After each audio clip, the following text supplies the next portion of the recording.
चलिए, पिछले क्लास में हम लोग देखे थे पिगमेंट्स के बारे में कि कौन कौन से पिगमेंट्स इन्वॉल्व होते हैं। फोटोसिंथेसिस में मेनली 4 पिगमेंट्स इन्वॉल्व होते हैं। हम लोग देखे भी थे, chlorophyll A, chlorophyll B, xanthophyll and carotenoids. ये जो प्लांट्स में या प्लांट्स के लीव्स का जो हम डिफरेंट शेड देखते हैं, इन्हीं 4 पिगमेंट्स के चलते होता है।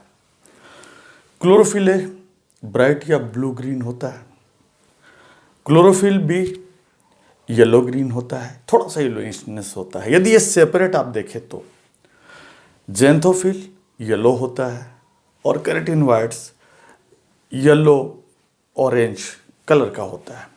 इन्हीं 4 पिगमेंट्स के मिलाने से डिफरेंट रेशियो में मिल करके ये डिफरेंट लीव्स के डिफरेंट शेड्स देते हैं। आप देखे होंगे, कोई लीव्स डार्क ग्रीन होता है, कोई लीव्स लाइट ग्रीन होता है, कोई लीव्स होता है पर्पल कलर का थोड़ा होता है। तो ये इनके डिफरेंट रेशियो में इन पिगमेंट्स के कॉम्बिनेशन के चलते ये लीव्स के डिफरेंट कलर होते हैं।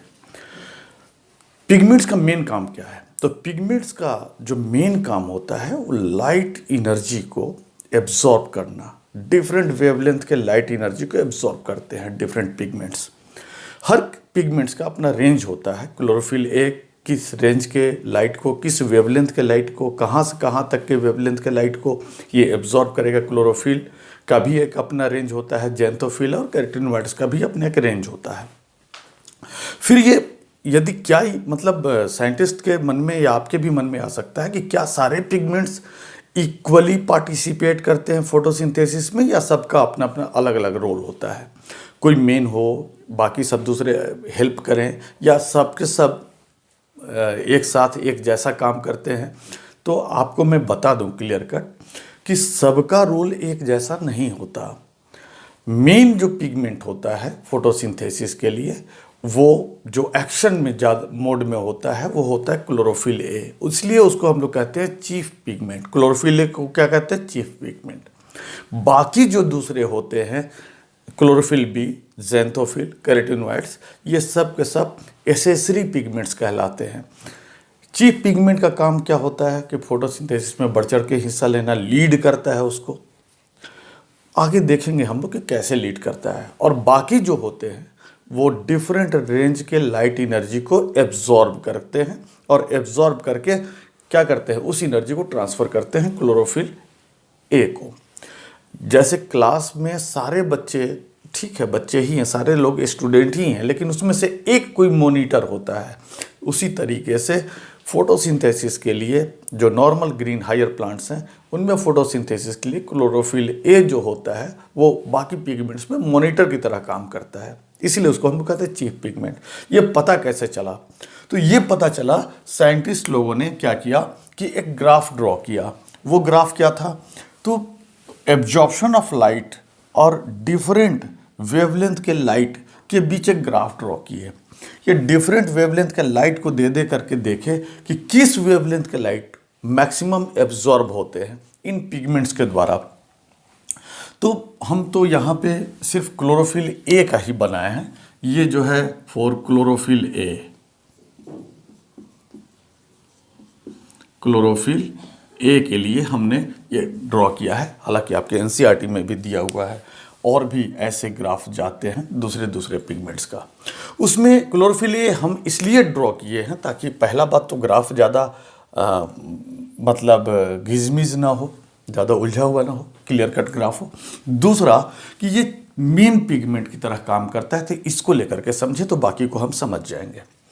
इसमें क्या देखा गया कि सबसे ज़्यादा एब्जॉर्प्शन जो होता है लाइट का, वो क्लोरोफिल ए के द्वारा होता है, ठीक है। और ये उसमें भी सारे वेवलेंथ के लिए इनका एब्जॉर्प्शन एक जैसा नहीं होता। ये देखिए वेवलेंथ है 400 nm, 500 nm, 600 nm, 700 nm। जैसे जैसे आप लेफ़्ट टू राइट मूव करते हैं वेवलेंथ बढ़ता जाता है। और आपको याद होगा कि सबसे कम वेवलेंथ, आपको पता होगा सबसे कम वेवलेंथ का लाइट होता है वो वायलेट कलर का, विजिबल रेंज में जो हमें लाइट दिखाई देता है उसमें सबसे कम वेवलेंथ का लाइट होता है, मतलब वायलेट।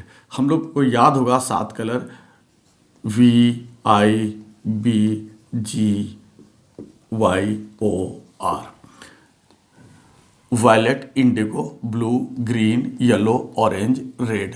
तो सबसे कम वेवलेंथ का लाइट अप्रॉक्स 400 रेंज का लाइट यहाँ होता है, और जैसे जैसे इधर बढ़ते जाएंगे 700 nm का लाइट इधर होता जाता है। ये होता है इधर जो होता है, ये अब मैं नीचे लिख दे रहा हूँ, ये 400 nm वाले लाइट ये हैं, और इधर से बढ़ते जाते हैं और रेड तक पहुँचते पहुँचते इनका हो जाता है 700 nm नैनोमीटर वेवलेंथ हो जाता है। तो अब यहाँ से जाते हैं, देख रहे हैं कि हम जैसे जैसे वेवलेंथ बढ़ाते जाते हैं तो शुरू में क्या होता है कि हम इनका मतलब लाइट को एब्जॉर्ब करने का जो कैपेसिटी है वो बढ़ता जाता है क्लोरोफिल ए का, और सबसे ज़्यादा ब्लू रेंज में जा कर के, ब्लू रीजन में जा कर के सबसे ज़्यादा इनका, आप इसको ऐसा ब्लू रीजन का मतलब आप ये वाला समझिएगा, ब्लू रीजन में जा कर के इनका सबसे ज़्यादा एब्जॉर्प्शन का कैपेसिटी होता है। फिर उसके आगे बढ़िएगा, देख रहे हैं ग्राफ में, तो फिर घटने लगता है, घटते घटते फिर रेड रीजन में जा कर के इनका फिर एक पीक मिलता है।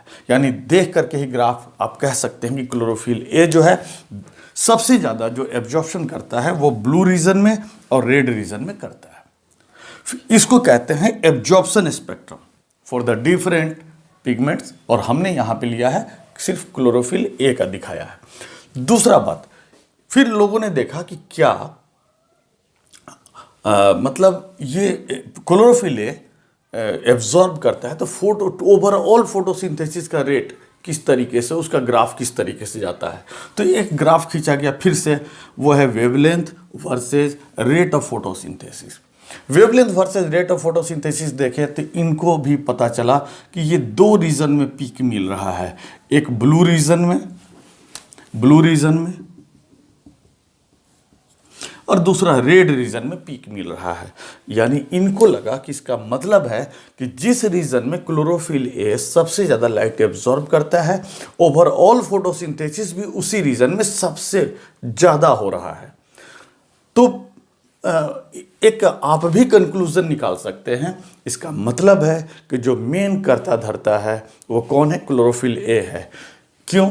क्योंकि जब इस ग्राफ को और इस ग्राफ को दोनों को एक ही मतलब इसमें एक्सिस में मतलब यहाँ पर ले करके प्लॉट किया गया, सुपर इम्पोज किया गया, तब यहाँ पर देखिए एक ही ग्राफ में दोनों को यदि प्लॉट करके आप देखिएगा, सुपर इम्पोज मतलब कि दोनों ग्राफ को एक ही साथ ड्रॉ करिएगा, तो आप देखिएगा कि जिस रेंज में रेट ऑफ एब्जॉर्प्शन ज़्यादा है उसी रेंज में रेट ऑफ फोटोसिंथेसिस भी ज़्यादा है। इसका मतलब है कि फोटोसिंथेसिस जो है मेनली डिपेंड कर रहा है क्लोरोफिल ए पे, और इसीलिए क्लोरोफिल ए को हम लोग कहते हैं चीफ पिगमेंट।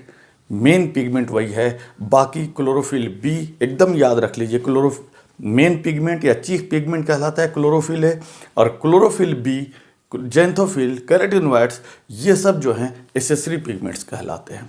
इनका काम क्या है एसेसरी पिगमेंट्स का, कि और भी दूसरे वेवलेंथ के लाइट को, जैसे सपोज कीजिए कोई आप कह सकते हैं क्लोरोफिल बी का या किसी दूसरे का, तो भाई वो लोग भी अपना जा सकते हैं किसी दूसरे रेंज में, अपना क्लोरोफिल बी दूसरे रेंज के लाइट को ये एब्जॉर्ब कर सकते हैं, और जैंथोफिल भी इसी तरीके से, कैरोटीनॉइड्स भी इसी तरीके से। तो ये डिफरेंट रेंज के लाइट को एब्सॉर्ब करते हैं, लेकिन जहाँ इनका पीक मिलता है वहाँ फोटोसिंथेसिस का पीक, रेट ऑफ फोटोसिंथेसिस का पीक नहीं मिलता। इसका मतलब है कि rate of photosynthesis mainly depend upon chlorophyll A, not on chlorophyll B, xanthophyll और कैरोटीनॉइड्स।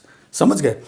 दूसरा बात, ये हमने ब्लैक वाला ड्रॉ किया है क्लोरोफिल बी के लिए। मान लीजिए क्लोरोफिल बी है, सपोज क्लोरोफिल बी है, तो इसके लिए आप ड्रॉ करके देखेंगे तो वैसा नहीं मिलेगा।